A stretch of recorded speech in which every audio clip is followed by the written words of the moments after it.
I want to say this right. Anytime you prey on a entire demographic of people, and what we're talking about here is high school kids, basically young adults, 18, 19, 20.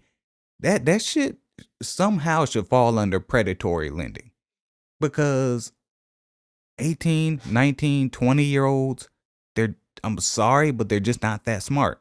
When I was 18, 19, 20, yeah, I swore I was grown up and I swore I was smart. Then you get older and you're like, yo, I was a fucking dummy.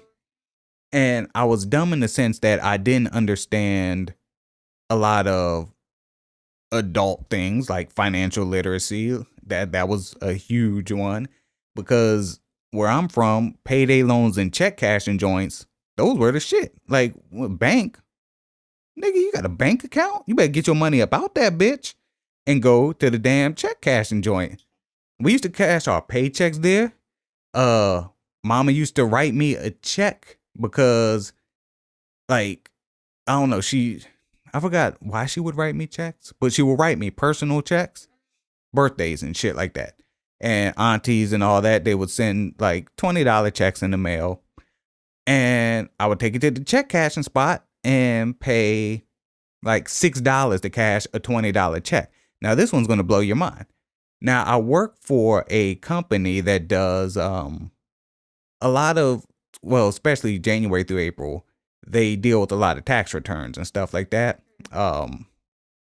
They routinely send out checks to their clients for $6,000, $7,000, $8,000, tax refunds that they've got. Okay. And some of the clients, they still go to check cashing places. They'll go cash a $8,000 check at a check cashing place that charges 10% to cash this check. 10%. There's places like, again, in the New Orleans areas, Ace Check Cashing. That's like one of the hood, it's a chain, but it's like one of the hood check cashing spots. There was a place called Quick Cash. You're looking at between 7 and 10%. The highest was 10%. And I cannot imagine paying $800 to cash a $8,000 check. Are you fucking kidding me? But these people, they do it. And when I say these people, it's our people. It's our people who are financially illiterate. They're unbanked. They don't have banks. They use some of them. They use those prepaid cards. Mm-hmm. I'm not sure what the stipulations on the prepaid cards are, but I know there's some kind of stipulation somewhere to fuck you. So it's like, yo, man, that's rough. $800? Yeah. I wouldn't want to pay $8 to cash a fucking $8,000 check. No, he wouldn't. One of the reasons too, it just came to mind, is that a lot of times banks, if you don't have the funds available, like if you give me an $8,000 check and I don't have $10,000, $15,000 in my bank is going to have a grace period. They're going to have a waiting period. A hold. There you go. Where I might, if I'm lucky, I might get like 2,000 of it immediately, and then the rest might take 7 days. Oh yeah. Mm-hmm.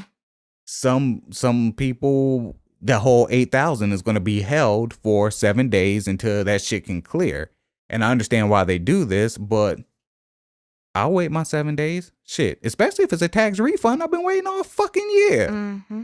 So ain't no rush on that shit now.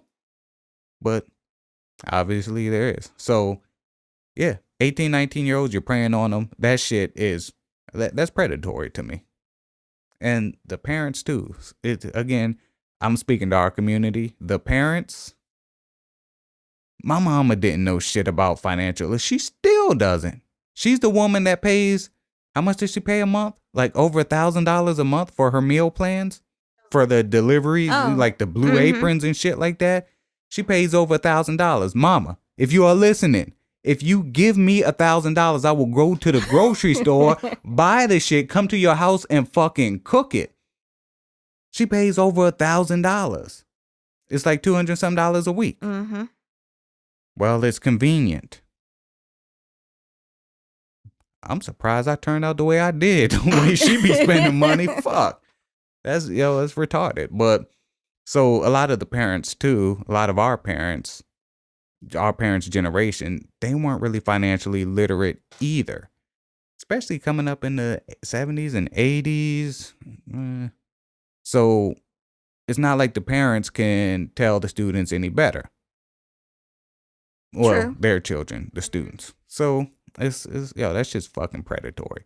But at the end of the day, I still don't feel sorry for the people that again get in over their head, because even if you didn't know what you're doing, I mean, ignorance. This is black law and legal lies. Even though we don't have an attorney with us, ignorance is not an excuse. Nope.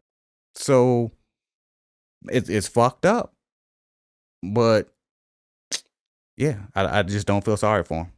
It's like, you know, if you don't have the money to pay for it,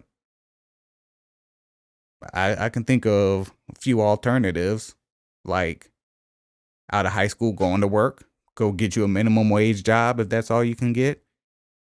Stay at home, live with your parents if you can, and save up. Get a couple of people together, a couple of friends, a couple of cousins, a couple of brothers, sisters, whoever, roommates. Get a 2-bedroom apartment with like 6 of y'all living in that bitch, because that's all essentially a dorm room is. Just has extra doors and shit. So, save money, save money, save money. Have money at your disposal. Some parents are even nice enough to. Yeah, those are white folks. Yeah. Here, Timmy, you graduated high school. Here's 10 grand. So, they start college funds for their kids. Right. Yeah, that's smart too. Parents out here, college funds, that'd be something dope to do.